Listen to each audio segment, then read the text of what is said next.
Support for this podcast comes from Salesforce. Salesforce helps marketers get smarter about their customers and plan better campaigns that blur the lines between marketing, sales, commerce, and service, all in the name of customer success. Salesforce powers marketing for the world's most innovative brands, from tailored emails to engaging mobile apps, social media, and targeted ads. Salesforce helps marketers blaze a trail for the brand journeys their customers want. That's great marketing made by you with Salesforce. Connect to your customers in a whole new way. See a demo at salesforce.com/pocketnow.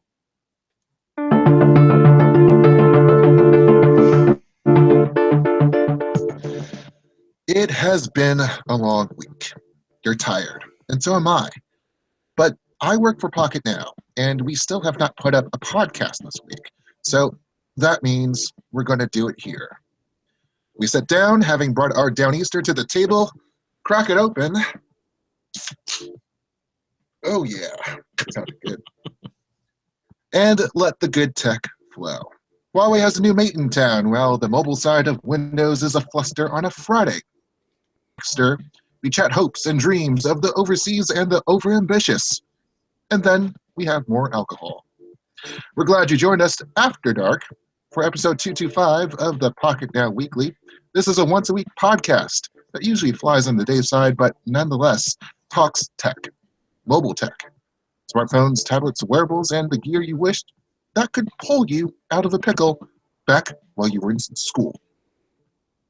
I'm Jules Wong, exacerbated news editor with too much spit in his mouth to talk right now for Pocketnow. Way past sunset and way past Sunset Boulevard is senior editor Juan Carlos Bagnall. Hello to you, sir. How's it going, buddy boy? You sound about as whooped as I feel. I just got off a plane, a 13-hour plane ride, and the Sam Adams is pretty tasty, but hopefully it doesn't put me to bed before we're done with the show. Well, I'm glad you're having something from repping us here. So you got the Boston Red Sox cup, and then you also have the Sam Adams here.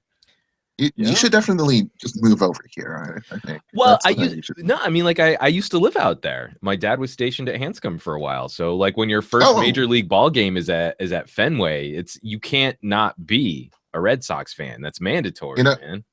I'm supposed to be in Concord, just next door for Extra. I'm an extra cast in a little small film coming up tomorrow at 10 a.m.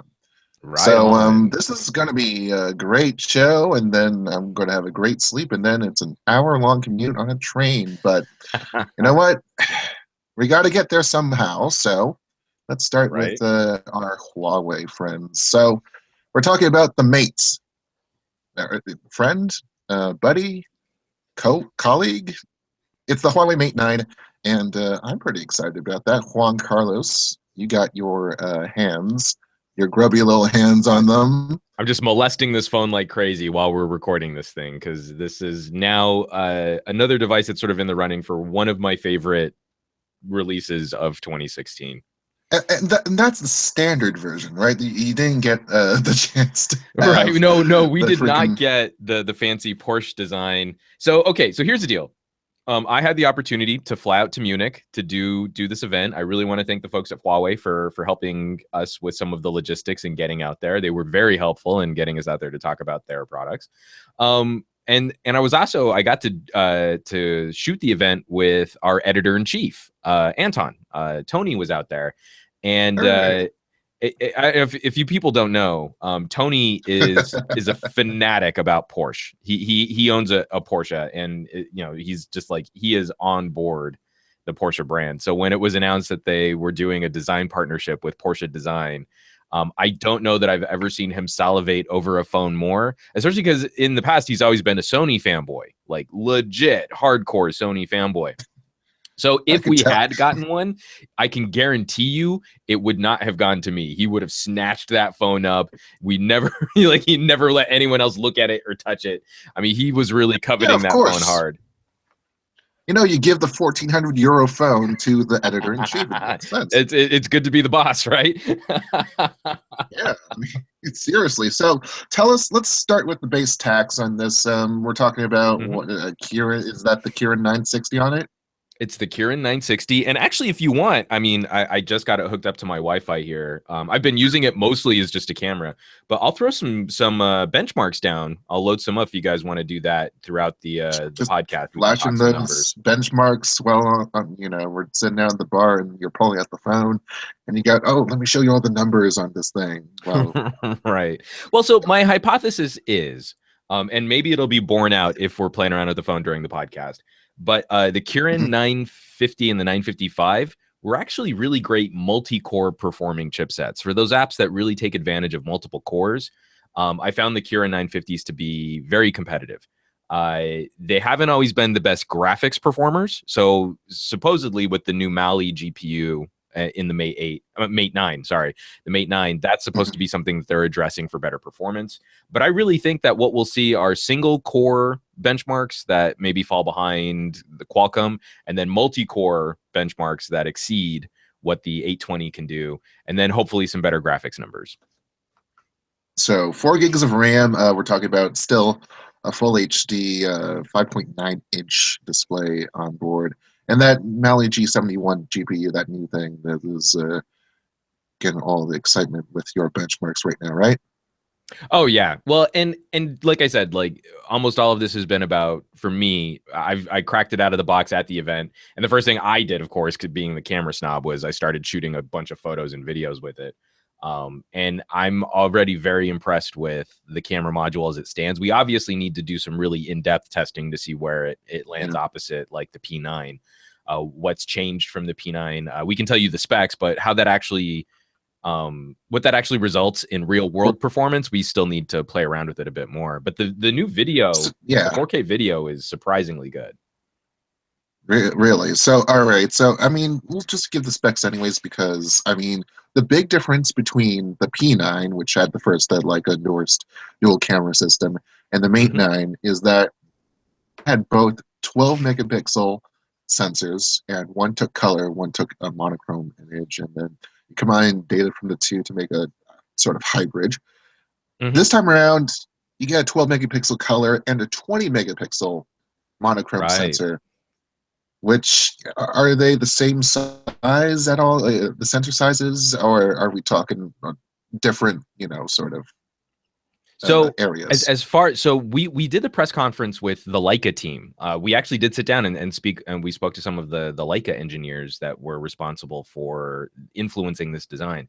And we couldn't get out of them what sensors were actually being employed.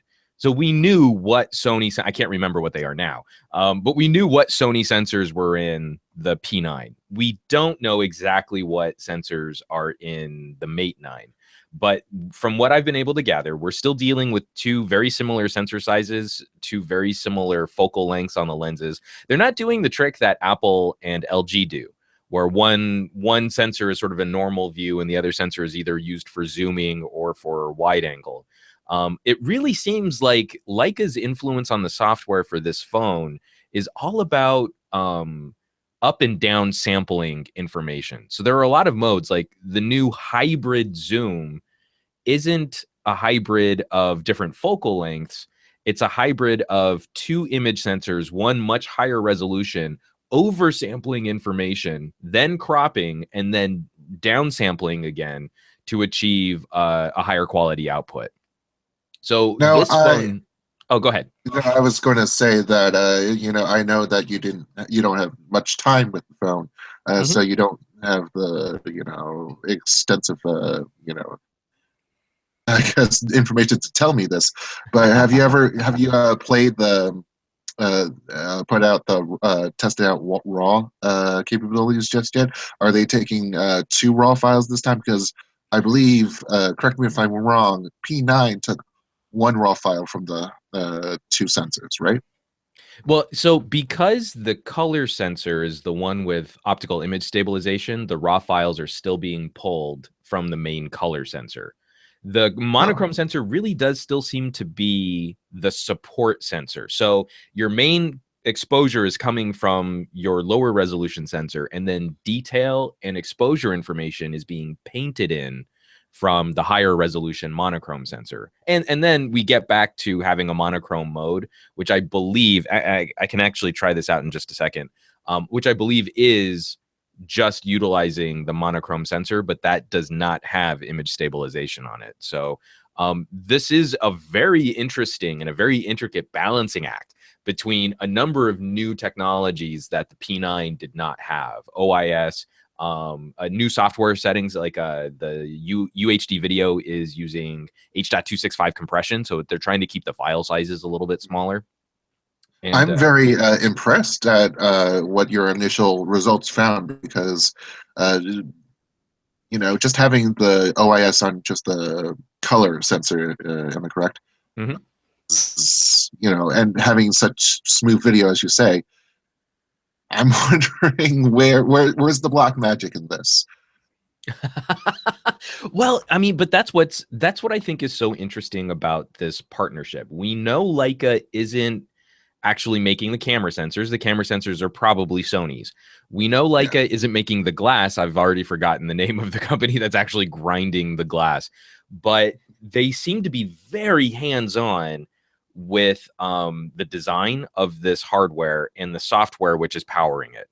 And so even down to some of the tweaks and improvements that we've seen to they call it the wide aperture mode, but it's the bokeh mode, is a generation ahead of what Apple is doing for their portrait mode.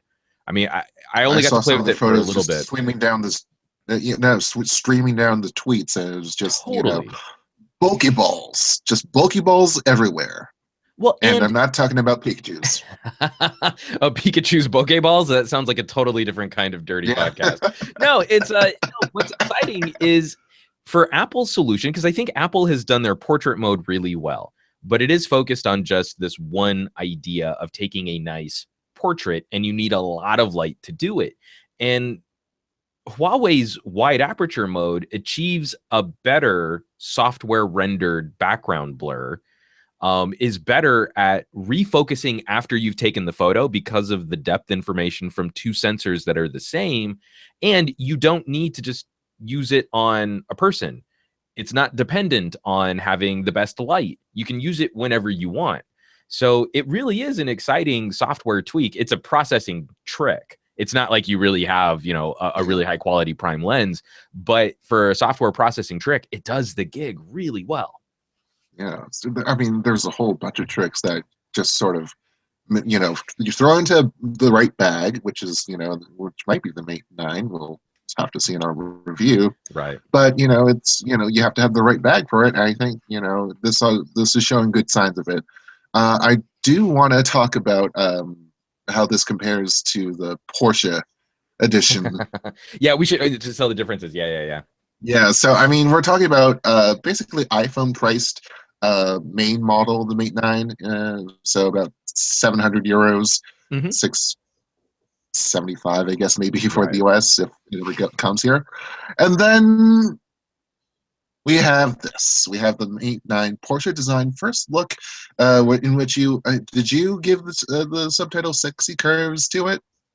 Or did yeah, no, I put that on there. No, I put that on there for the video, but I'm glad they kept the title for the blog post too. Yeah, Adrian is very faithful. Our news editor, Adrian Diakonescu, is just a fine man. So I'm surprised at how $1,500 can get you a 5. Well, it's not 6 inches; it's 5.5 inches. They shrunk it down a little bit, but they gave us a Quad HD display. I believe is that LCD still? No, actually, I think it's AMOLED. There are a lot of rumors floating around that it might be a Samsung display, but Huawei would not confirm that. I would not be surprised. Where they actually sourced it, but I'm thinking like this could end up being something very similar to the display that was used on the Priv. It's tough to get a handle on whether or not it really is a curved screen. Like in holding it to shooting video from a couple different angles, I couldn't really tell. I mean, I couldn't. I was having a difficulty telling if it was a properly curved screen or if it was just like kind of curved edging on the glass. Yeah, 2.5D. Exactly. Yeah, so it's you have a little bit of fun in terms of pointing that out. 6 gigs of RAM and 250 gigs of 256 gigs of storage, and then really sure about the whole buying that it's 3 millimeters of visual appearance. Yeah.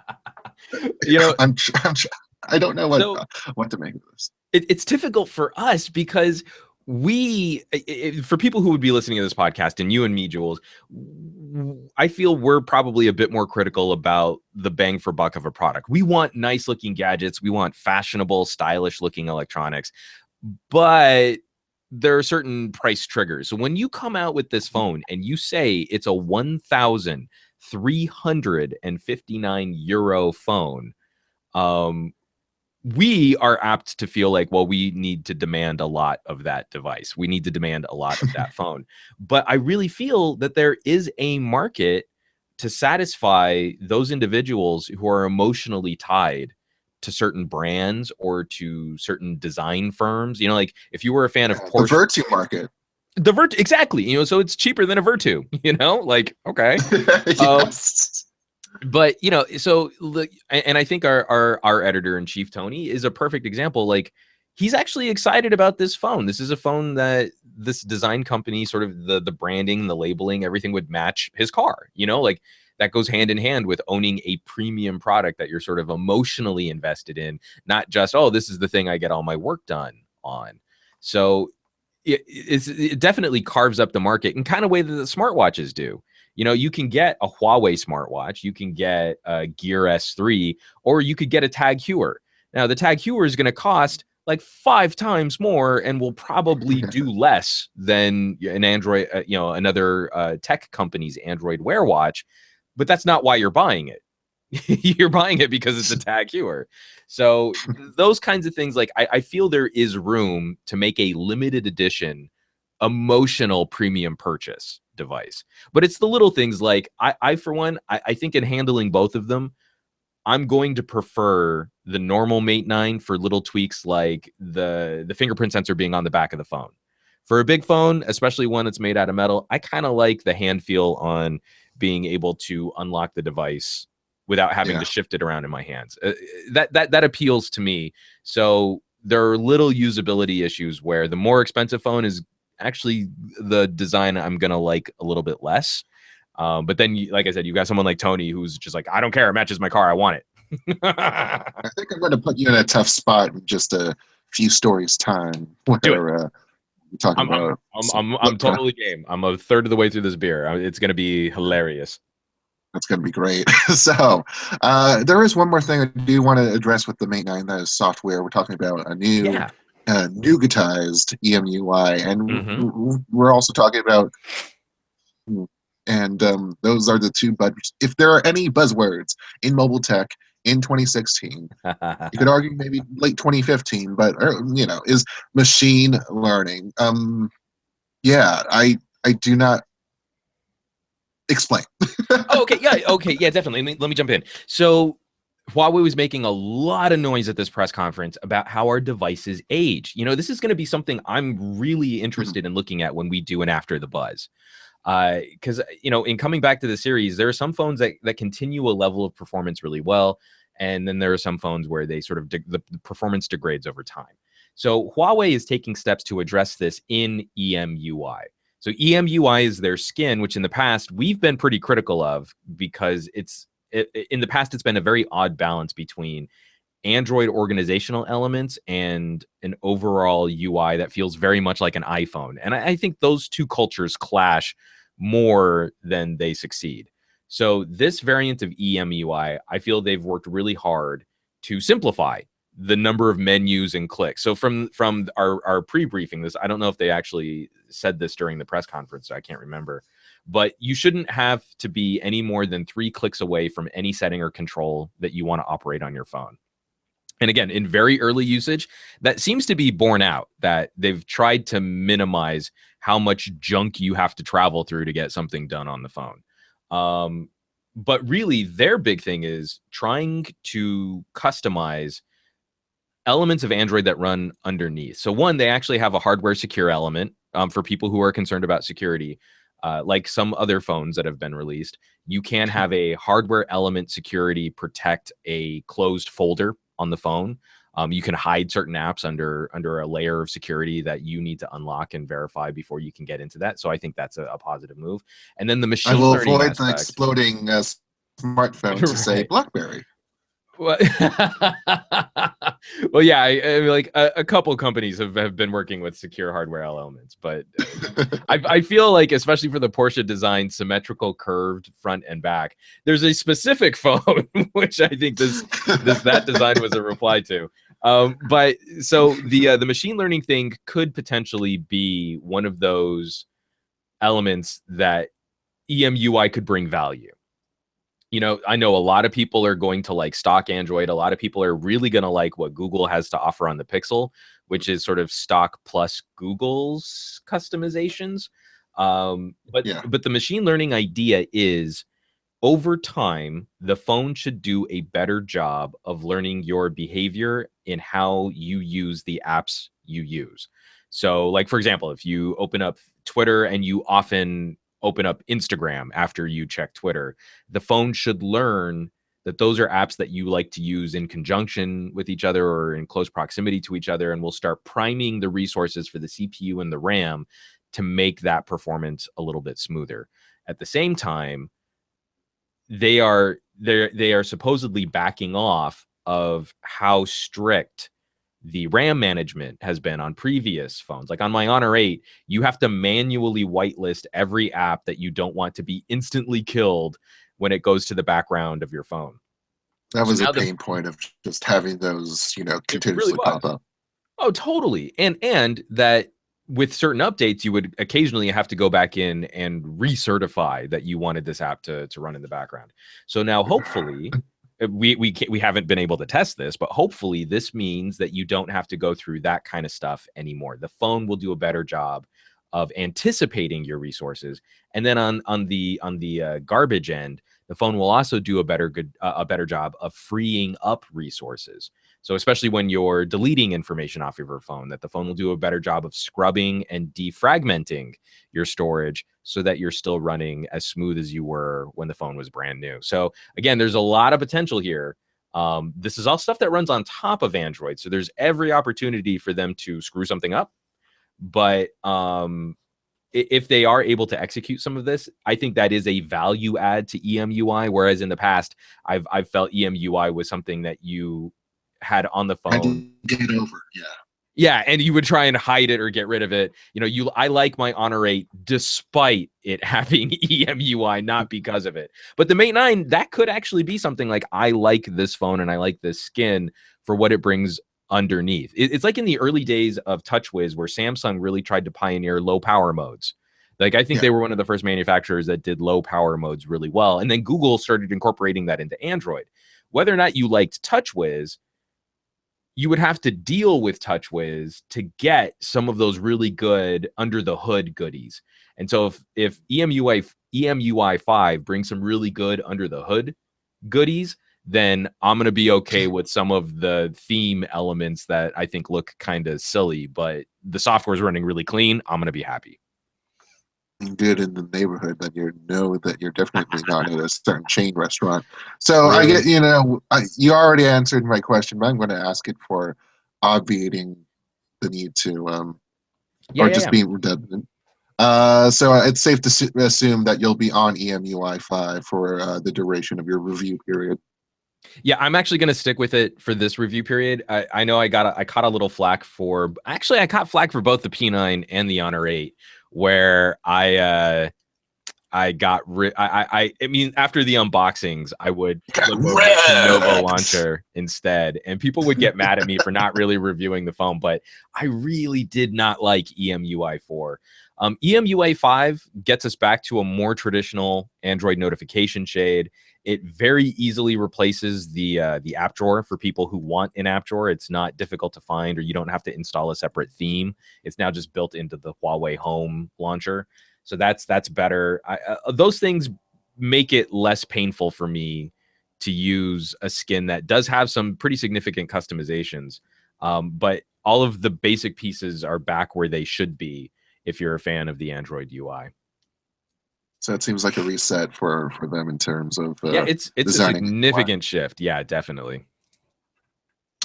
All right. Well, hopefully between this and the Pixel XL and whatever other phones that may come down the line, because this year is not over, and the tech gods of Stofacore have not lent us any mercy.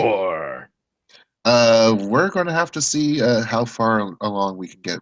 Maybe this might be in time for a Christmas review. Your life Hopefully. just may set that much for for the things that we have to do here. Well, and I'm already doing that thing. Like I have a bunch of phones that I need to kind of like get back to reviewing. We're sort of we were a little lax on our Xperia XZ coverage. I need to get back on that. I have this Le Echo, which I still haven't even taken out of the box. And is that the Pro 3? Yes, the Pro 3 64 gig. Because I also have the S3 in its box next to me. So I know I need to get back in on those, but there's a part of me that just wants to like just shoot on the Huawei all weekend. Like knock out the real camera review, plug in some headphones, do all of that. I totally understand. I think just slip a little thing to Tony and just do it. Just regards out the window.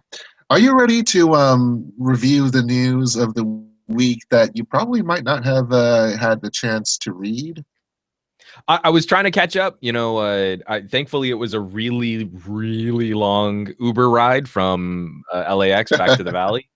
So I'm probably not as well versed as I should be, but I've been trying to keep up with all of the top news stories found on Pocketnow.com.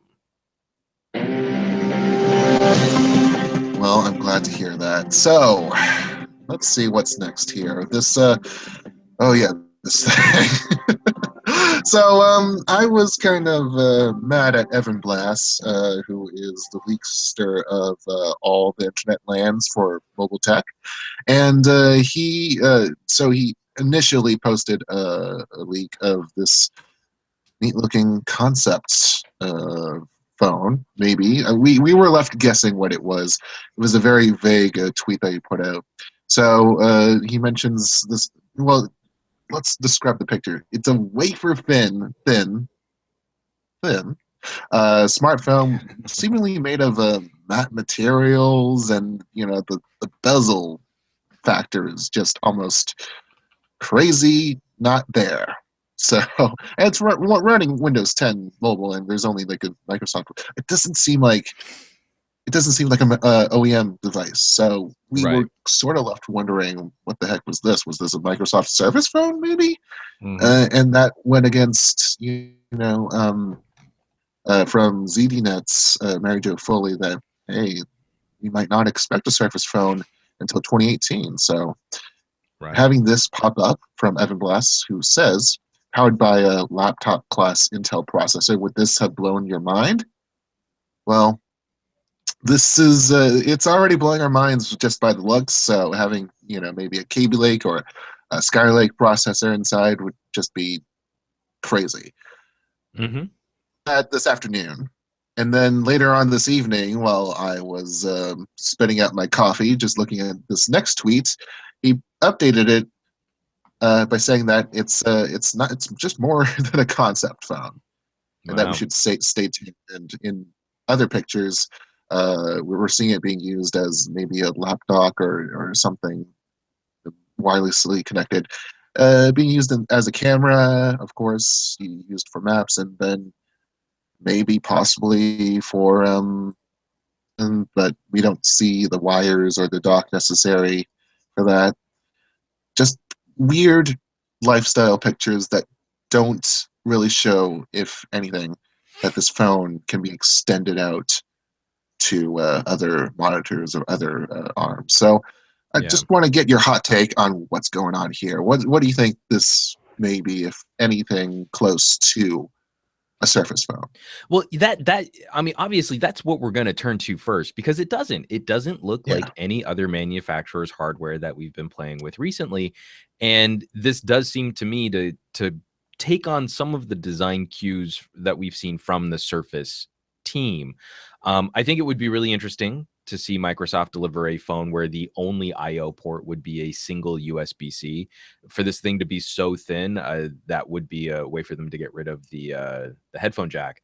But it's interesting seeing the second tweet that Evan put out, because seeing the photos of people holding it, it looks a lot bigger. I mean, in terms of surface area, obviously not thickness, but it looks a lot bigger than the initial renders made it look. The initial renders made it look like sort of a normal size, maybe in between a Galaxy S7 and an S7 Edge, you know, somewhere in that territory. But then you see people holding it, and it's like, man, that looks like a mini tablet phone, like something that's going to compete against. And I'm wondering what the heck's going on with this upper left corner of the picture, or this upper left picture where it's being used in association with a laptop.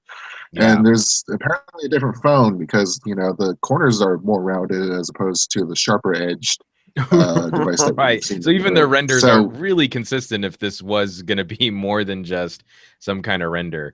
But we also know that Microsoft was talking up wireless continuum, where your phone would operate more like a Windows PC, but instead of having to have a separate dock that you connect your phone to a larger monitor, that you'd be able to accomplish some of that wirelessly. I don't know. I'm very curious. It's unfortunate because we really haven't been owing as much coverage to Windows 10 for mobile or Windows phones as we probably should have. I just fired up my Lumia 950 for the first time in a couple months and ran through all the updates, and then just kind of using the phone again really casually. Like, I didn't even pop a SIM card back in it, but just getting around the UI, updating the apps that were still being updated on the phone, and playing around with a couple features. Like, it's actually matured into a really nice place. I really feel like if we had gotten closer to this level of performance with the first or second updates out of the box for the Lumia 950, that phone we would have been a lot kinder to that phone. The performance would have been more in keeping with what we expected after Windows Phone 8. So if manufacturers... If it takes, several months to be able to deliver on, smooth process. I mean... Well, almost a year, right? Yeah, I admire Microsoft for, being able to just keep pounding out the updates and the way it does. And we'll talk more about that in the story after this next one here, which I'll transition to right now. Talking about Alcatel and its Idol 4S for Windows 10. We finally have official details on it. It's been announced, and we believe it will be priced at $470. So in terms of being a high-end alternative to the HP Elite X3, you want something with the Snapdragon 820 fingerprint sensor and, just great sound because it has those dual speakers, then, this is a pretty good choice. So there's that, and then there's the concerns about exclusivity, because apparently Alcatel in France has confirmed that this phone ain't going nowhere off this continent. And we're not even sure if this thing is even, headed outside of T-Mobile. Maybe the Windows Store might not sell this thing. So I'm just sort of, I guess I'm left disappointed, as well as the community at large, because of, this island that we're on. No, I totally appreciate that. I mean, look at the ire that we faced with the Note 5 not going to all markets last year, the V10 not going to all markets last year, the V20 basically completely ignoring the UK and Europe, to the point where even retailers who are very creative about picking up product, like Clove, the guys over at clove.co.uk, I was really hoping that they would be a supplier for the UK, and they actually put out a press release, not last week, it might have been the week before, where they said there's just no way for us to source the V20. So these regional restrictions are phenomenally frustrating. And after having played with the Idol 4S, the variant running Android, it's a bummer. That is a really interesting hardware offering, especially with the spec bumps that we see, where it's going to have the Qualcomm 820, right? Not the 650. Like that would be a really interesting performance, price performance ratio for a Windows device. We've got a ton of amazing $400 Android devices, but we don't have anything in Windows where like we have these like kind of gaps in the playbook where it would be nice to have a new phone sub $500 offering up flagship tier performance. And I've come to really respect what Alcatel can do for hardware. We know that TCL is the manufacturer behind this phone, is also the manufacturer behind the D-Tech series of Blackberries. So this is a form factor, a shape, a design language that I want in more people's hands. And putting a region restriction that it's only going to come to the US just really throws a huge bucket of cold water on who would want to play with this phone. And it's especially, you know, a vulnerable time for Windows where it's just sunk through the floor. I mean, we're talking about 0. Whatever for market share in terms of percentage. So it's, you know, it's not looking good. OEM, I mean, it's always okay. I mean, it's always positive to see an OEM step up to the plate. You know, this was in the pipes for a long time, so maybe it's just a product of its timing, just being able to survive playing for so long. But now we're going to talk about the mission and what has led up to this, what has led up to Windows being this sort of neglected child, at least to public perception. Maybe Microsoft has a different plan.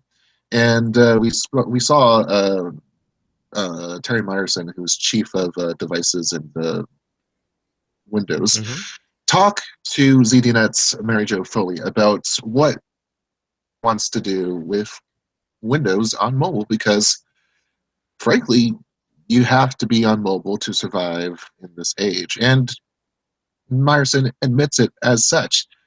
One is cellular connectivity, and the other one is ARM processors. That's where he wants Windows to continue to be. And, you know, both have, you know, as he says, a role in the technical landscape of the future. You know, so I mean, both are, it seems both are obvious, but I've been tracking, you know, several developments behind the scenes to, you know, that things might be coming together because, you know, the software definitely needs a whole lot of stepping up in terms of 64-bit processing, in terms of fingerprint scanning. That was a recent development. They had iris scanning before fingerprint scanning when that was, you know, the affordable biometric many manufacturers. So, I mean, what do you think of this? Where is Microsoft headed in terms of just, you know, staying the course or going forward with the hot hardware that we're rumoring about? It's still super frustrating because I think you kind of nailed it with the word obvious, right? This is exactly the kind of company public relations speech that we would expect. Like, I don't know about y'all who are following politics in the United States these days, but, you know, political discourse has gotten really frustrating. And then you see like presidential press conferences, when you hear reporters ask questions of elected officials, you kind of know how the elected officials are going to answer, right? We've got these scripts and we've got these ideas that are really well formed. No. What you do is point out the name of the reporter at the back of the you know, the row, and just, you know, start making fun. And then you have the crowd join along. It's a whole bunch of fun. So, and it's nothing against Mary Jo Foley because I really like her writing. I wish she used more apps on her Windows devices because I think she does all of her work still in Notepad. But I anyone who would follow our podcast or is reading, you know, anything from ZDNet or from Mary Jo, we kind of know how that conversation is going to go down. An interview between Mary Jo Foley and a Microsoft representative is going to have a certain shape to it. And obvious is the perfect word for the kinds of answers that we would get out of Microsoft in this stage. Are they really going to open up their doors and tell us about exciting new stuff or developments that are maybe a little farther down the development process chain? No, of course they aren't. Are they going to try and reassure us that there's still some consideration being paid to this product, regardless of whether or not that's true? Yeah, we can expect that they're gonna talk about things in a certain way. So knowing that we have Alcatel delivering a Windows phone to T-Mobile, and actually seeing HP advertisements for an HP phone running Windows software, those are, for me, are positive signs that there's still some pulse left in this operating system, that Windows 10 can maybe potentially in the future, hopefully fingers crossed, still support a mobile arm. It won't just be laptops, tablets, hybrids, and desktops and game consoles. That gives me a little hope for what, if you had asked me earlier in the year, would have been a very dire response to the news about Windows phones. So if we do see some more positive development, the operating system has actually gotten to a pretty good place, and it was only lacking good hardware. The 950 just really wasn't exciting hardware to drive a premium priced product, and HP seems to be doing a better job. And that may have been a product of the whole Nokia, sort of meltdown in terms of, it absolutely was, because change was. You really got the impression that that was not a device that Nokia engineers would have put out into the ecosystem ever, especially once the 650 arrived. And that had quite a bit more of that Nokia DNA, especially following the 640. So it's a sticky topic to talk about because it's still kind of emotional for me. I want there to be a third place competitor in the phone operating system wars. And I don't know if that's going to be some form of Linux or Tizen or Microsoft, but I want some company that we know they're going to be a distant third place. We know it's highly unlikely they'll be the winner. But I want someone who can upset the apple cart, who can do something to shake up the services and features that we've just come to expect on our smartphones and do something a little different. Even if it's IBM. Like if IBM just put Watson on a phone, I would be happy. Like that could be awesome. So that's kind of where I'm at. Is I hope that this is a sign of more development to come, that we get ARM-powered phones that do a really good job of handling Windows legacy hardware when they're plugged into larger displays. We know Intel's been working on their radios. They didn't have the best outing with the iPhone, where the LTE connection isn't quite as well optimized as Qualcomm. Yeah. Yes, exactly, as the Qualcomm radios are. But we know Intel is a company that can improve and iterate on that kind of technology very quickly. So again, all these little pieces, they could add up to something really cool. But I think all of us as geeks are right to be a little skeptical that the execution will be nailed, because I think that's also been one of Microsoft's big problems. Is it's not that they don't put out good products, it's that they're communicating with with potential customers, and the execution of actually delivering that product to consumers is where they often make their biggest mistakes. Well, I mean, Tyra Myerson, you have an open invitation to come on the show and talk to a couple of guys who are very interested in the topic. Cheers to you, sir. Anyways, moving on to off of Windows and on to Android with something that you can probably get at Lowe's, maybe. Hopefully. Maybe not. Hopefully. If you're, doing the hardware. If you're building a new toilet or you're buying a new toilet or something, I don't know. You got this new Lenovo Fab 2 Pro that you might be able to look at finally. It has been released. They mentioned it alongside the Moto Z in, what was it, June? Yeah, it was Tech World, yeah. Yeah, it was Tech World. I think it was late June. Going in to sales, and not much excitement other than 35 apps being released from the Play Store that are compatible with Project Tango, which is the augmented reality platform that's Google has made for Android. Mm-hmm. And we're seeing it, some excitement. I'm still waiting to just be able to walk into a Lowe's and get the phone. Yeah. With shipping at all. But, there's promise. You were there at the events. Do you still have any, remnants of what this may be for you? No, I'm still actually very positive on this phone. I really want to take it for a test drive, because how the early augmented reality apps were working, what they were showing off at Tech World, we all knew that it was very early software yet for that phone. And we know that this phone isn't going to be the most powerful device on the market. I think it's still running the 650 or the 652. 652. With the 652. So knowing that, what we were treated to in those demos was actually surprisingly good. Was very clean, was very good performance for interpolating the stuff in real time and giving you an experience that you could play with. It's the Alien Blaster demo that I got to do, where they had these phones cradled in these like kind of Nerf guns that you would point around, and you would hunt these aliens that were interacting with the room that they had you in. But it was like you had to use the phone as like this sensor so that you could like, you know, walk around this maze and then try and blast these aliens, and it worked surprisingly well. So I'm hoping that means we've seen further improvements to this process, to the manufacturing, and then optimization for the software to start introducing consumers to this to this interaction in appropriate venues. So like the Lowe's partnership, I think, is very exciting because it's not a partnership with a traditional retailer. It's not like a Target or a Walmart.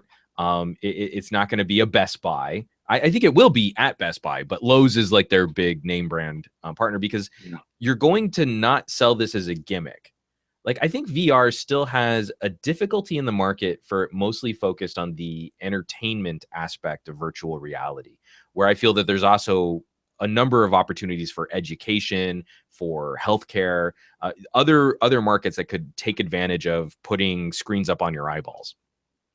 So I guess for me, it's just, sorry about that. No, go ahead. For, looking at the news feeds for the past few days, I just haven't been able to pick up anything in terms of editorial coverage, hands-on, or first impressions about this thing, because it seems to have slipped under the cracks, and I really feel bad for it, because of course you have the Mate 9, you have remnants of pixel coverage, and this would be a good gap filler to have the Lenovo Fab 2 Pro just pop up and get talked about. Instead, we only have sales announcements.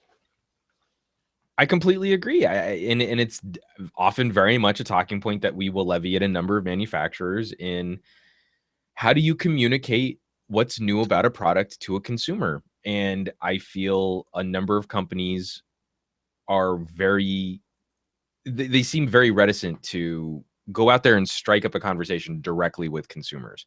So I'm hoping, though obviously we have no evidence to suggest that this will be true, that will be what happens, and in fact it's likely to not happen, but I'm hoping that with these things showing up in Lowe's, that people will see a practical application of VR before they see a video game or a gimmicky application for AR, not for VR, for augmented reality. AR, yeah. And that might hopefully drive a conversation on all of the things that you can do with AR, not just like, oh, I can set it up and have my kid play games on it. Like, that's fun, but that's not really going to motivate anyone to buy a $500 unlocked smartphone. So that's my hope. Is the first generation, we know it's going to be exceedingly experimental. Lenovo is slow playing it because they probably don't have any expectation of this thing selling tremendously well in the United States. So you put it out there to at least get the conversation started, and then hopefully for like a Fab Pro 2 next year, they can start making more noise directly to consumers with unlocked sales or with partnerships with other strategic retail outlets, and then we can grow it from there. And then along the way, maybe then we'll hopefully get a Project Tango Moto mod for the Moto Z so that they can also play with augmented reality. And we'll see some other manufacturers start incorporating some of this stuff because of all of the dual camera sensor phones out there. I'm looking at my Mate 9, and for a Mate 10, why not just add some of those other depth sensors to the dual camera setup? And then you would have largely the hardware you would need to also achieve Project Tango. That would be like the killer daydream phone right there. Totally. That'd be crazy. So I'm just checking Lowe's.com right now, and while launch day they didn't have a product page for it, they do have it now. $500. Unfortunately, no store pickup just yet. I'm noticing that my local Quincy Lowe's opens at 6 o'clock tomorrow morning, so I feel kind of horrible for them having to do that. But you know what? It's a great thing we live in called the American society where you get to open up when you want to No, and totally. serve I'm all gonna the have to see. customers. I'm really hoping that we'll have a Lowe's out here that'll at least put up like a kiosk or a display, just to see how Hmm. people respond to it. I might actually try and reach out to Lowe's PR and see if they'll comment as to what the consumer response is to that. I want a whole video with just the Lowe's experience on this, and Right? you know you could be like the Tool Time with Tim Allen. Just you Howdy, neighbor. could squeak. I want you to squeak. Do that little Oh, thing that he does. well, I'm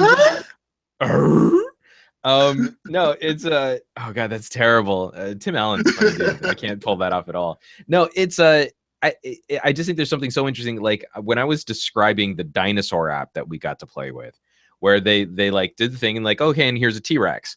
But what would a T-Rex look like if it were life size? And they go boop, and then like you could use this phone to look all around to see just how tall this thing would have been in real life. I just like that is just so interesting to start incorporating stuff like that in museums, for classrooms, for Schools, travel, for school. I mean, like then and then you flip it around and be like, no, there is actually something really practical about the idea of I just want to see what my office would look like without shag carpeting. So let me pull up this app and just put in some nice tile and see if that would look cool, and that it tracks it really well. I just think AR has all of this potential to fundamentally change almost every interaction that we have with data and services and social media. But we've got to get this stuff in people's hands so they can see beyond just Pokemon Go what augmented reality can do. If Lenovo can bring back I can't say it, but it has LNL and then EUM at the end. So the floor material I'm talking about. Oh, linoleum. But Yeah. I can't because tongue tied and also a little bit of alcohol in the system. So you Absolutely. know what? If that can happen, then I'll be happy. Let's move on to some flipping action. We're flipping burgers or flipping phones too. Talking about two widely differently spec'd flip phones in 2016. One is for the American market, and that is the ZTE Symbol T. It's on prepaid network track phone, and it was sold. If you want to know, these people were targeting. If you want to know who ZTE was targeting, just know that this was sold through the Home Shopping Network. So it's fun and stuff. Some You get HSN. Oh, I mean, scroll down just a bit because I always love the okay. hairstylings on HSN reporters because like I'll just give you a look at that. Boom. because she absolutely Ooh. looks like that person who would demand to speak to my manager at the bagel shop I used to work at. Really? Totally. Oh man, yeah. So they still have the art of the sales. They devoted a whole 21 minutes on a Sunday morning to do that, and you know what? It's great. Android Lollipop. We're serious. Android Lollipop. 3.5-inch touchscreen, 8 GB of storage with micro SD expansion, 1 GB of RAM, 5 megapixel camera at the back. It has a front facer at least. We're grateful for that. 2 megapixels and the Snapdragon 210. Basically, very adequate for people transitioning from candy bars or older form factors, because there are still people out there. Don't make fun of them. Do not, because sooner or later Well, you yeah, might just be just the just don't be ones. that guy, like, or that gal. If someone's like just now starting to get their first smartphone, just be happy for them that they're finally. What I think is Yeah. fascinating is, I mean, we're talking about a flip phone smartphone. And so, I mean, that's actually kind of a nice evolutionary step. It's the missing link between, hominids. Oh, they've had this for the longest time in Asia. You want to Oh, know where totally. we've gone now? You want to know where Samsung has gone? Same thing. It's the Samsung W 2017. This was earlier leaked in August to be a beast of a phone. This Yeah. thing costs $3,000. Yup. Also, you can get And that hot number pad action going on.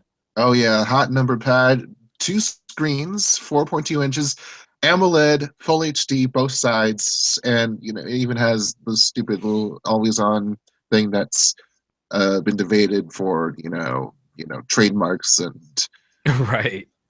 that's fun. So in addition to your T9 fun, you also have a selfie camera, 5 megapixels, f1.9 aperture with flash.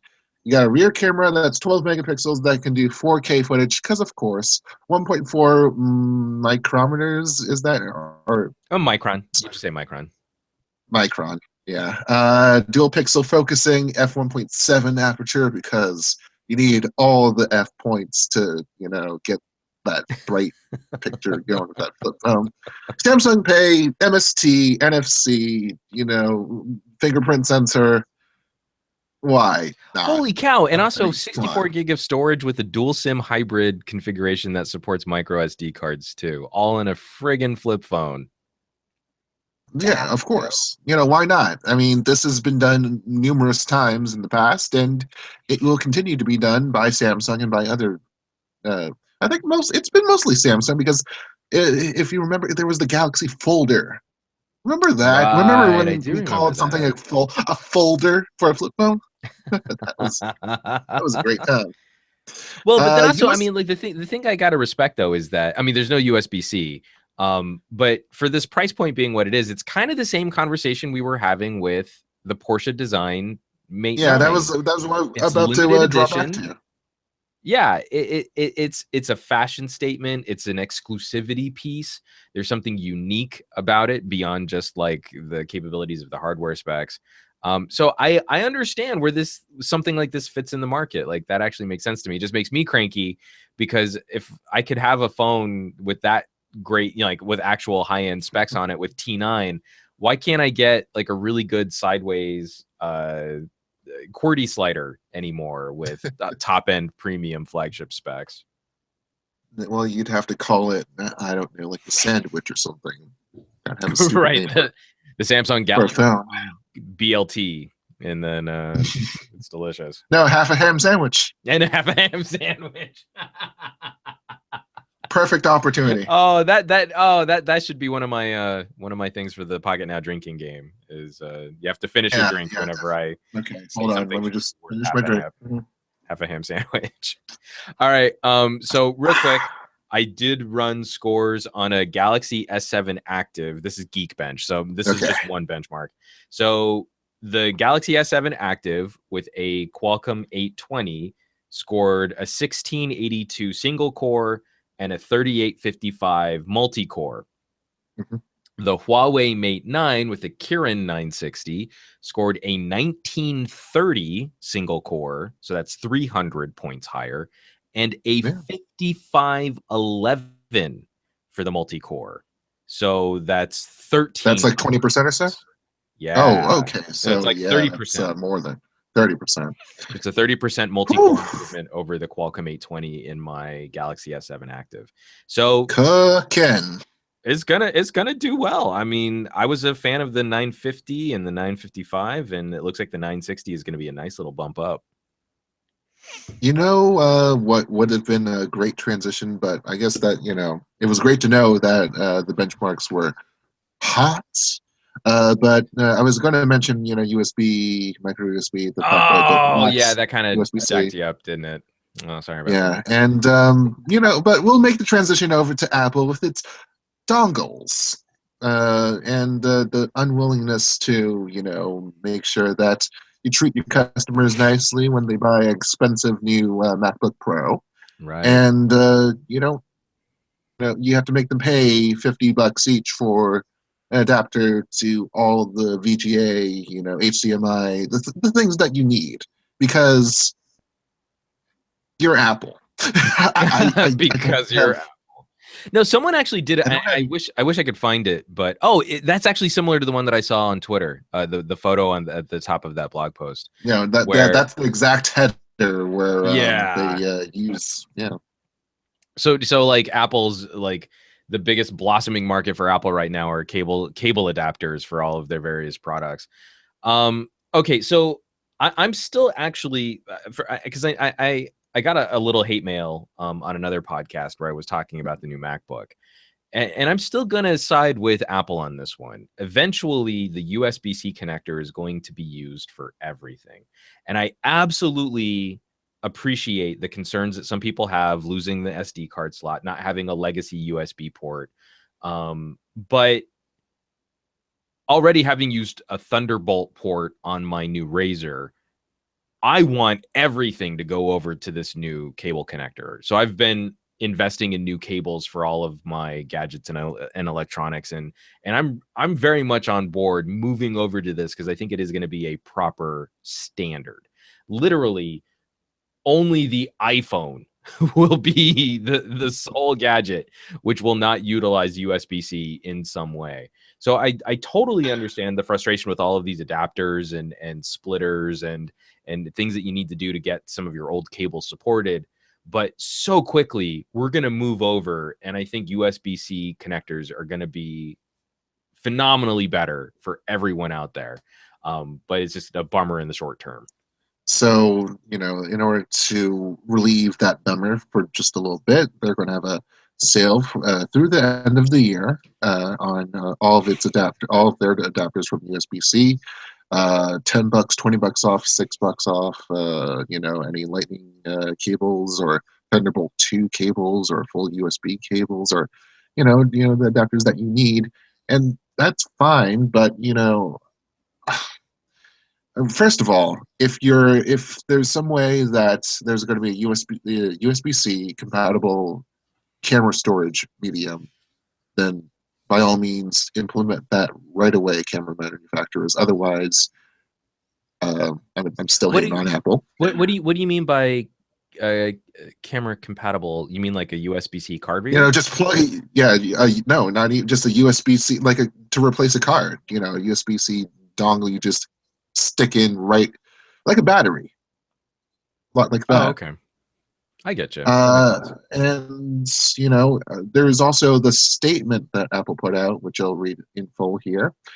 We recognize that many users, especially pros, rely on legacy connectors to get work done today, and they face a transition. We want to help them move to the latest technology and peripherals, as well as accelerate the growth of this new ecosystem.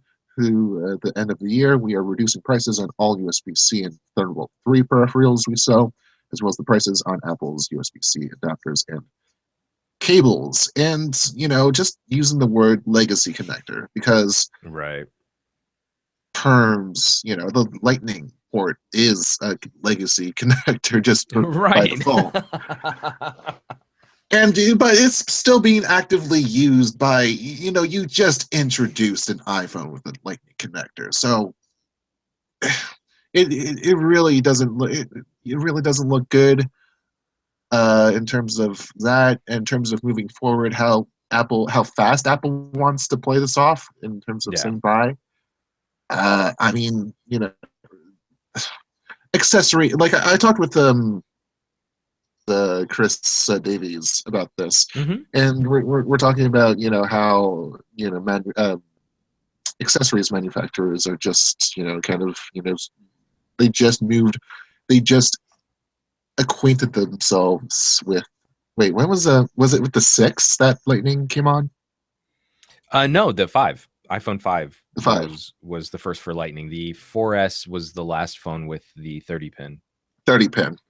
All right. So they have been on the Lightning train for a few years now, and right. But we shouldn't consider a cable standard a standard if it's only been on one line of products for what is that 5S 6S, so 5 years. 4 years. This is the 5th iteration of it, I guess I should say.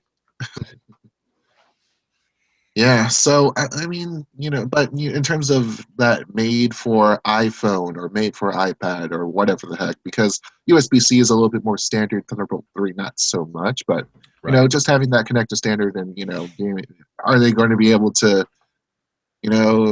move over licensing for all that to Thunderbolt 3, or at least to Apple spec? There's a whole bunch of questions that Apple has to play with, and it's just causing a lot of headaches internally too. But yeah, I mean, I think we can all agree calling like Thunderbolt, HDMI, USB legacy connectors is dick. Like that's a douchey move to call those things legacy. I totally understand when you call the phono plug cable design, which is over 100 years old, some kind of legacy connector. It is. It's essentially that the idea of pin tip ring sleeve headphone connector is over a century old. But it is also a standard. If a standard is actually in operation, can you call it legacy? Because I feel like you can't call something legacy unless so few people are using it that it is actually a burden to your development process to support an older product. And so it just makes Apple seem kind of douchey when like things that you're actively using right now are old and out of touch and out of date and useless. The minute you buy it. Yeah. Well, if you just recently bought a MacBook before this announcement, all of your ports are legacy. So I mean, it's the war on dongles, and hopefully, even if you're outside of this conflict and would like to take advantage of slightly inflated prices on Apple cables, then by all means go ahead. In the meantime, we have another war going on, and this one is between carriers. Crazy. I like the I didn't realize the grab I had, but the little John Legere, T-Mobile CEO, has just pink. Does it seem like he has pink eye? Or no, I just think there's so much magenta in the room and what he's wearing that it's like reflecting all over the place. Like anytime you shoot something with T-Mobile, it's got to be it's got to be magenta. It's got to be a significant headache getting your white balance right with that much like all over the place. Like all these digital sensors are just melting in these cameras trying to properly resolve the colors of a T-Mobile spot. Yeah. This is well. Be glad that this is internet only. So I don't know what color gamuts may have to do here, but there's there's just been a fight between T-Mobile and Verizon, and it seems more recently that Verizon has been biting back at the smaller carriers just for they're losing out to them. While they're still gaining ground in terms of its subscriber base. They reported over 113 million subscribers postpaid. So that's nice, but there's more churn for them to deal with. Oh, well, actually, you know what? I was trying to remember. Aren't like all carriers at a record low churn or something like that? Well, yeah, I mean, like even Sprint's numbers have been rebounding. AT&T, I think, has been remaining pretty stable. Like for every user that leaves, another one seems to be taking its place. It just with Verizon having been the number one, while I think churn has slowed. If you're in first place, you have nowhere to go but down. Really, if you have any kind of adequate competition in a market, then it'll be very difficult for Verizon to demonstrate accelerating growth. I think. So and they're trying to do that through other branches like content and all that stuff, but I'm distracting myself here because the main issue at point is a couple of ads that Verizon talked about, just Fox and talking about how Verizon is the best network in the country, and that these two carriers, T-Mobile and Sprint, they've introduced unlimited data plans with certain conditions, and those conditions being that your speeds are throttled for streaming music, video, and gaming. And point is that, well, you're really having limited data if it comes to speed, and you don't really get unlimited HD video, which is one of their talking points in the ad too. Right. Unless you're willing to pay a lot extra for it. So with that, John Legere decided to take 4 minutes and 22 seconds to basically jump cut between a whole bunch of points, and I've made an easy to digest list here. You can read too because I want to. And actually, I would recommend people check this out because I think what you drafted here was a really great point by point reply on the pocketnow.com website. So for all of the points that Jean Leger brings up, I mean, there needs to be some notion of counterpoint, you know, like an actual, if this were a discussion. And I think you did a very good job of writing up these counterpoints. Yeah, I mean, I'll pick two of the meatiest points, which is that, you know, Verizon introduced pop data recently, which is basically, you know, they don't offer unlimited data plans, but they do offer sessions for $2 or $3 per pop. Pop data. You know, it's, and Leger just, you know, just trashes them because he doesn't mention anything. He doesn't, you know, strike a point that maybe their network isn't actually capable of, you know, delivering unlimited data all the time. So that's why they're trying to figure a way out of this. But instead, he just says, Right. "Well, you know, hey, that's bull crap," or that. Well, he says bullshit, and you know, and he's so spicy. Oh, yeah, so dang spicy.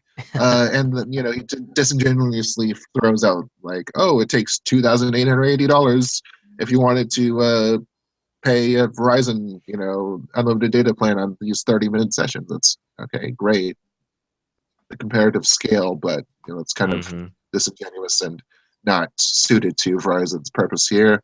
But that's their prerogative, and I'm going to leave that to them. And then there's also the fact that Verizon has seen a whole bunch of complaints, and this stems from, you know, just unaccounted for data consumption events that have led to ballooning data totals for certain accounts. Some have reported, you know, a 70 gigabyte increase in data usage.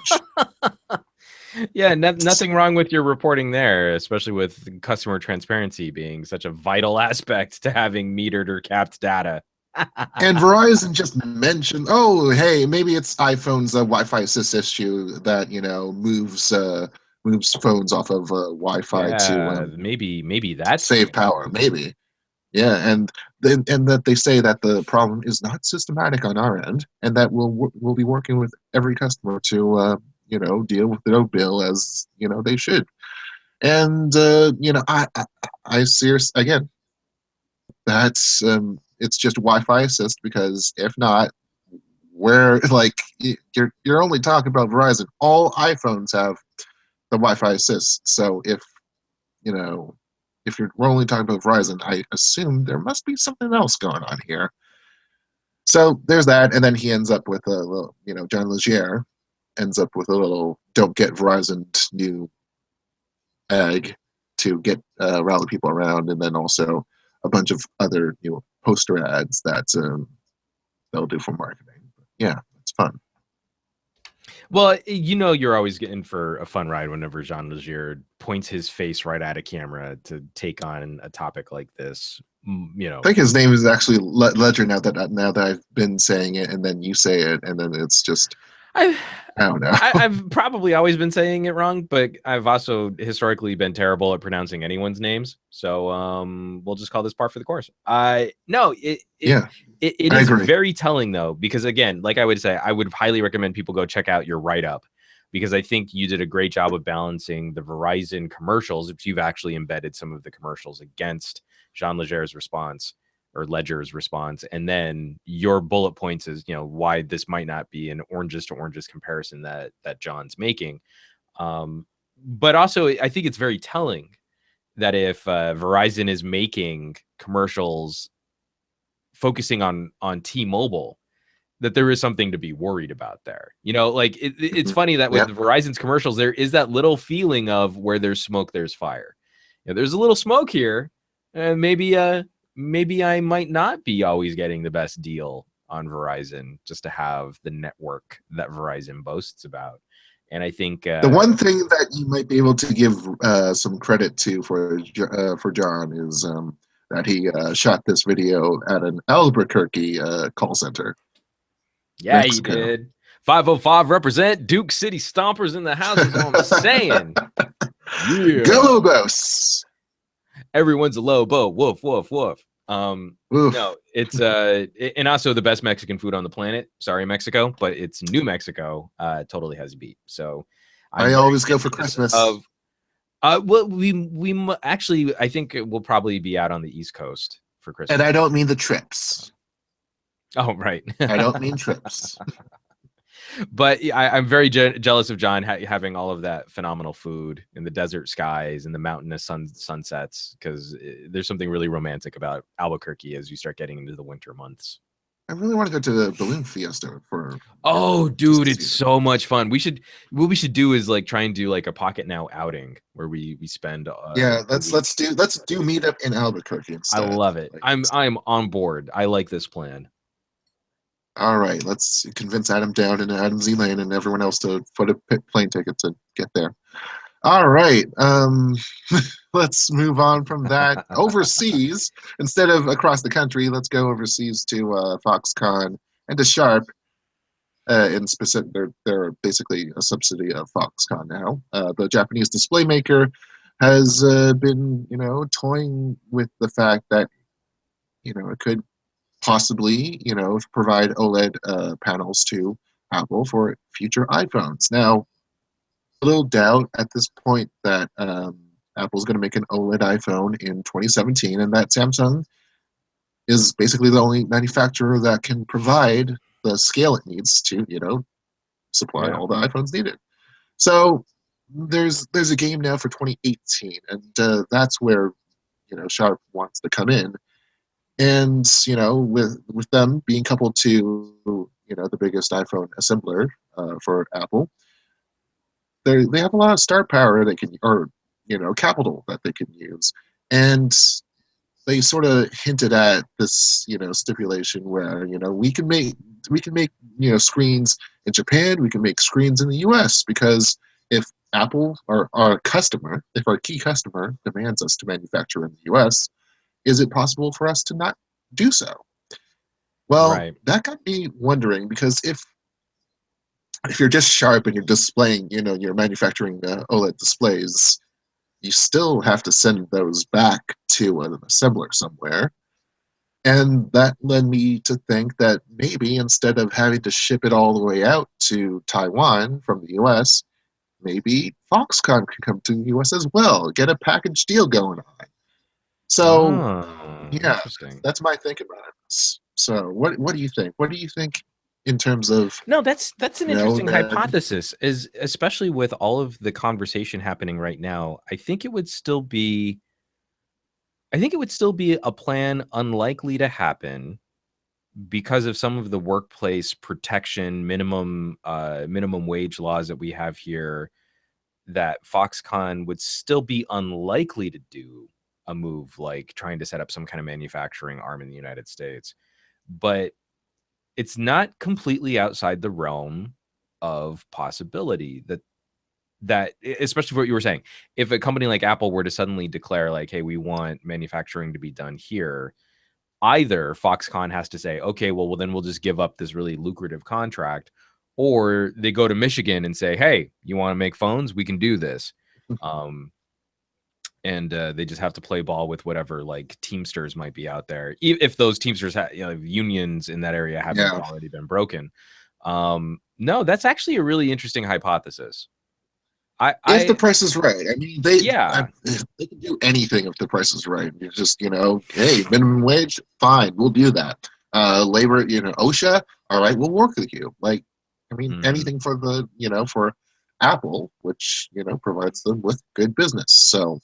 And I think right now, especially for where the American economy is for middle class people, especially people that are in communities that were built around manufacturing jobs, there's also just like a sentiment of like a goodwill idea, like a Chinese company bringing manufacturing jobs back to the United States, is that, or Taiwan even. Or yeah, but I think that's a news headline that I think would go over huge in Asia, right? Because we're always accusing Asian countries of stealing our manufacturing jobs or taking manufacturing plants away, companies that are leaving the United States to go over to China, Taiwan. I think like an Asian news media outlet could have a really a lot of fun sort of reversing that story for a change. Yeah, it's definitely, I mean, I throw that out there. Nothing has been explicitly told, but you know what? we're picking up the hints as we get them, and we're trying to Put them all collect the together. dots and then connect them. So there you go. Who else might be coming to the US anytime soon? Maybe, possibly, someone who might have been toying around with this idea for the longest time as a startup and is still kind of a startup, but yeah, it's Xiaomi. Xiaomi is the person, company, corporation to people. Good old Cindy Xiaomi. Yeah. Oh man. Anyways, apparently carrier tests are going on with some phones of theirs, and there are small field trials. And apparently they want to go ahead and try to see if they can chase after Le Echo and do things in the US from, coming from China. So yeah, I'm not sure what schedules there are, and in terms of, players and doing all their tests, whether it will end up that we see them, proudly, pressing out releases saying, hey, this is a Xiaomi phone from this carrier, buy it. Right. Well, do you think Xiaomi, so first of all, I think any Chinese company has to be emboldened by some of the recent successes of Huawei. The Honor brand is selling really well. The Huawei brand worldwide is still the 3rd or 4th place manufacturer in the world, but they're starting to gain momentum in the United States, and also in a way where they're really wanting to court Western audiences for their product releases, like why I was out in Munich to cover the Mate 9. Seeing some companies start playing with that, I'm really surprised that the OnePlus 3 is a very popular phone amongst enthusiasts. ZTE made a little noise this year with the Axon 7. TCL with Alcatel. Those phones have been very well received over the last couple of years. That Xiaomi, that Oppo aren't working harder to spread into more markets, I've always found to be kind of surprising. But I would wonder if Xiaomi would try and play the carrier game, because that's the one thing that I don't think a lot of these manufacturers have been game to do. Huawei doesn't have any carrier relationships or partnerships.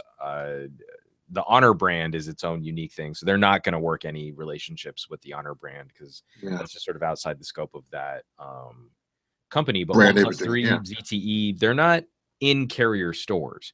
They're relying on a different kind of outreach to consumers. So if Xiaomi were to walk in and just, even if they were to hook up like Boost Mobile and outdo what Kyocera does for low-cost carriers, that could be a really interesting start for one of these other Chinese companies to come in and start, again, just a little rock in the boat to see if they can't generate some new customer and consumer relationships. I think all I've wanted to see is just, one carrier, let them in. Just, play ready even for like a mid-ranger. Like, just do that. Yeah. But you know what? I guess we kept waiting until that happens. Well, it's like these companies in terms listen to us. I mean, it's like, we've got all these great ideas. We could totally fix all their problems, and they're like, nope, we're not going to do what you said. We're going to just keep making things terrible. And you're like, see, there's your problem. Could be awesome. Yeah, I mean, just come to us, Bagnall and Wong. And it sounds like we're running like a law firm now. It's just totally, like consultants for hire. We could totally fix all these issues, and I think do so with some levity and some fun. Yeah, and I will make sure that I will hammer every dollar you can from these consumers. Yeah. Moving on into more hammering from smaller companies, people's crowdfunding projects. A couple of projects that caught our eye in the same day this week, actually. And the first one is a pair of 360-degree video glasses. Nice. Yeah, I'm serious. That actually, is going on the market. If I can pull this up, right there, we go. How does this look to you? Is this, any attractive? I don't like the look of those frames, actually. So from the first render, pretty thick one. The first render that you had up, I mean, they look thick, but I thought they looked kind of cool. I don't know if it's just that this lady's making a funny face. Maybe it's the lighting. but the just sort of doughy, rounded look is like fat, chunky, plasticky looking glasses that look kind of doughy. These red and black ones, I think, look a little sharper. Like that looks like something more I would actually want on my face. But anything that's going to maybe hopefully improve 360-degree video access, I'll be a fan of. I think what's funny is that we're seeing like this video sample of, what is it, the Orb Prime? Is that the name of the glasses? The Orbi Prime, and you know, they have 4 cameras, so obviously there has to be some bulk involved, as well as, you know, all the ports, or, you know, all the radios that you need. And already in its, you know, we tracked it on its first day, half of it, 75,000 gold done. So not bad. It looks like they'll probably have to make it into a stretch goal or two sometime next month. That's if, you know, we assume that, you know, the exponential curve helps them along. So the only thing I'm going to call silly on this is they have a demo video. We were playing it on the YouTube version of this podcast, if you guys are watching that. Yeah. But what I think is funny is they show this guy who's like hiking a mountain, and he's like doing this rock climbing. And if it's 360-degree cameras, then like the entire back of his video view is just going to be his backpack.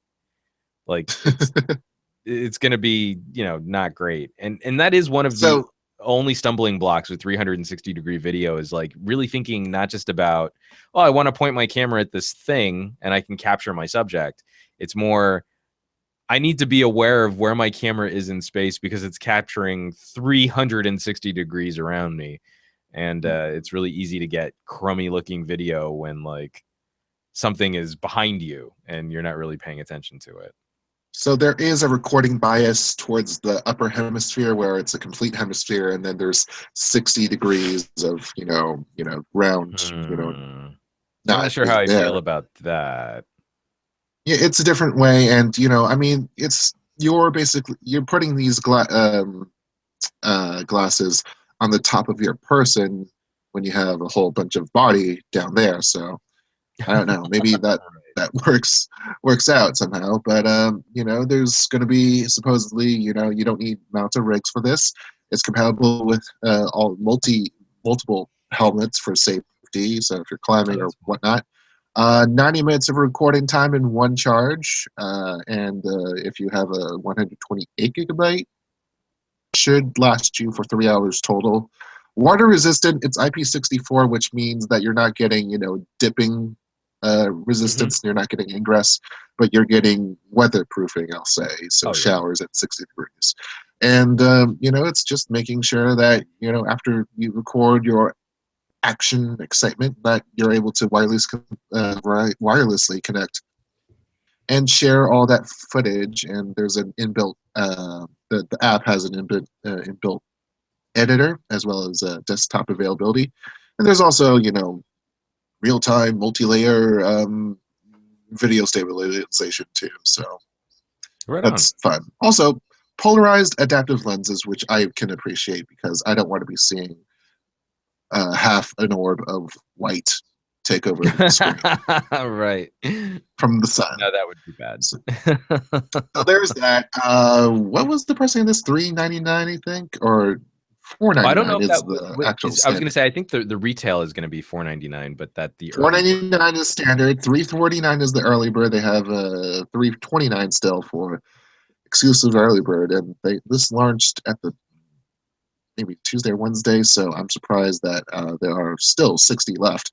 They had a super early bird of $299, so there's that, and we may see a price resistance at this point. But you know what? I say good for them, and that might be something that can democratize the 360-degree video trend. Who knows?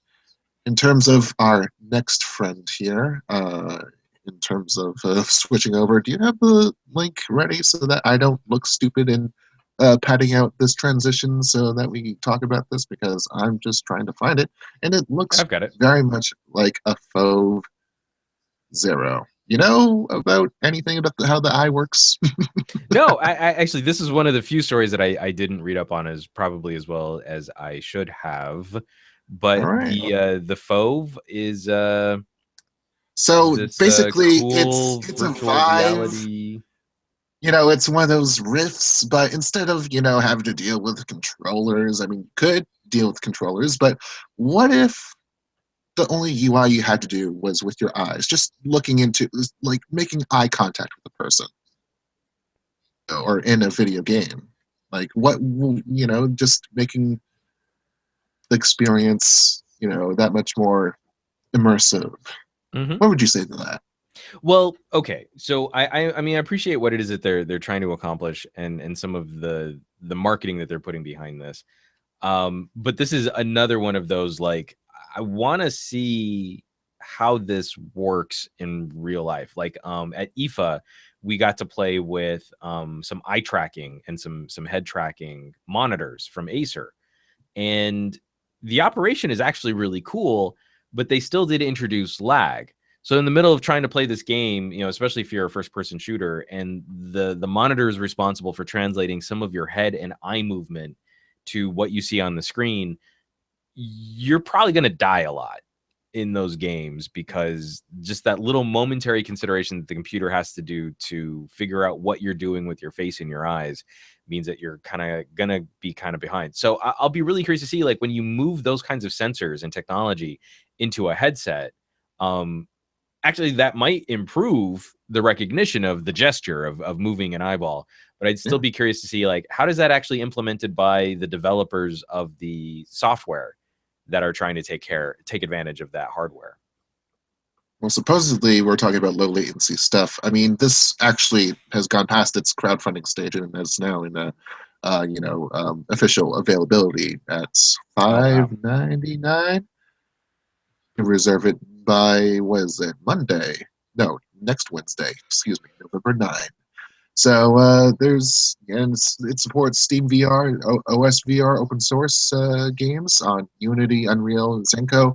And I think what would really help here is foveated rendering, because if you do have eye tracking, then you're able to more efficiently process. Yeah. You can focus on processing stuff that you're looking at, and keep everything else in kind of at a less defined position, I guess. So there's a give and take. I'm not sure. I think it was like 70 FPS. There we go. So that's kind of a lower bar compared to other VR headsets, because they 90. But Yeah. I mean, hey, it's not bad for what was started up from a lab at the University of Tokyo. So Yeah. applause. Golf collab.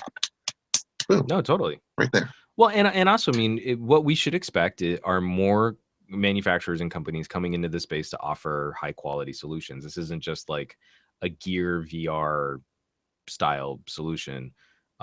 This is supposed to be a higher end product.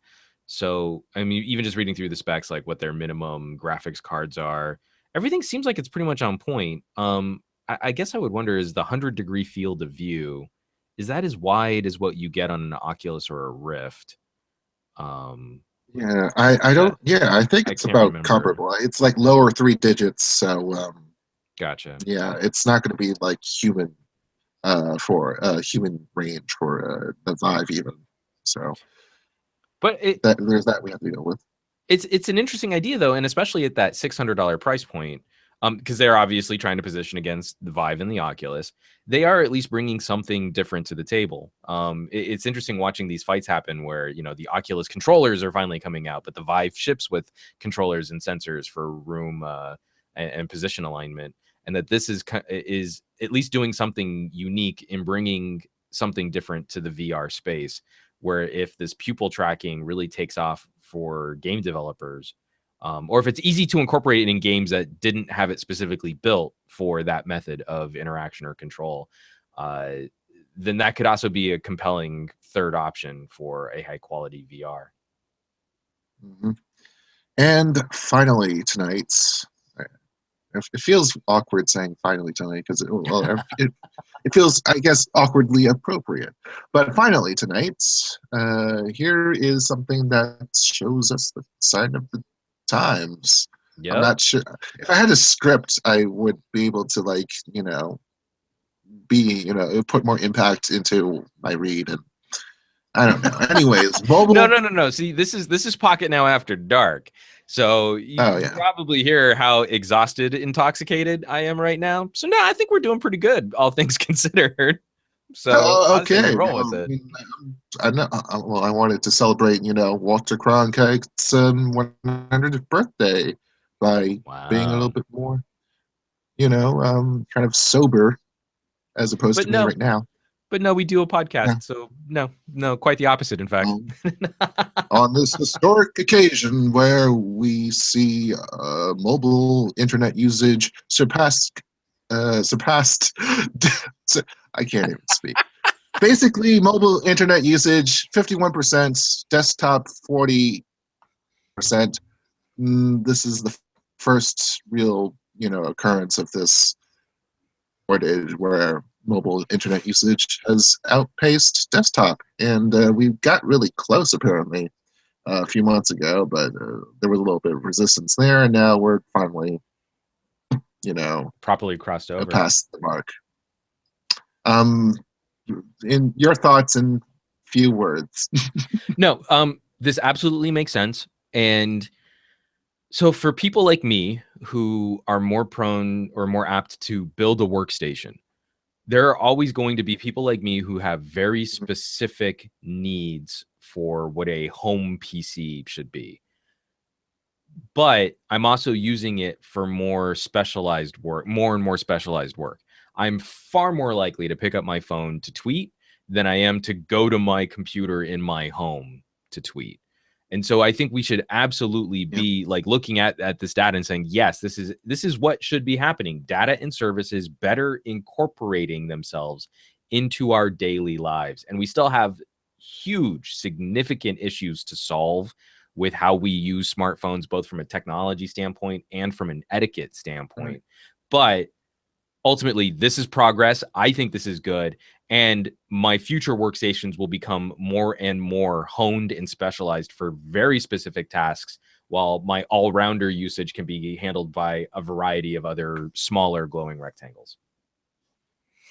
Just about to say that this was just a really momentous occasion. I felt that this was inevitable and that, eventually this would happen, but it's a figure that it happens, in October 2016 as opposed to 2015. Like you would assume that you have all these record-breaking events where, most tweets recorded for, the Arab Spring, for this championship, for whatever, live streaming, like, that has gone mobile. Everything has gone, high intense data usage events have gone mobile. And I'm just sort of surprised just to see this happen now as opposed to sooner. So that's just my take of it.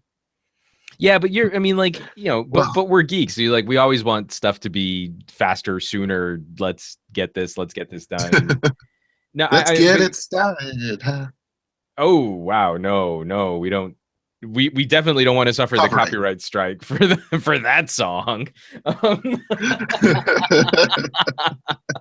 But no, I mean, because I appreciate this enemy is like, I want, biological computing components, implants, plugs, ocular, auditory, drill it into my skull and let me become a cyborg. I want that stuff now. Sign me up. I'm ready to go. But obviously we need to wait for the rest of the market to catch up. So it takes a little while. Well, I hope that the rest of the market catches up to us soon. And you know what? I feel like that's a good place to end it. How about you? I agree. I think we can put a pin in it and wrap this puppy up. And so that is the end of this After Dark edition, episode 225 of the Pocketnow Weekly. Thank you for joining us. And if you do enjoy what you have heard so far, we invite you over to the conversation. Hashtag PN Weekly.